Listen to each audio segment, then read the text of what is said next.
This video, I'm going to show you how to enable or disable restricted mode on TikTok. And what we're going to do is we're going over to the profile section at the bottom right. Here we click on the top right 3 stripes hamburger icon. From here we click on settings and privacy. We scroll a little bit down where we see content preferences. We click on this.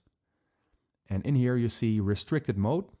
I have it currently off, but when you want to turn it on, you basically click on this, and at the bottom I can click on turn on.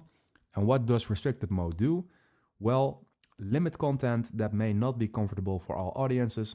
If you, for example, find content that makes you uncomfortable while in restricted mode, you can also report it to help TikTok improve. And when you turn it on, you also have to set a passcode. You can basically select your code in here, so you can choose anything, but be sure that you're able to recognize this password, because when you want to, for example, switch it off again, you need to do that with this password. So that is how you do it. That's how you turn it on and off. And you can turn this setting on and off at any time.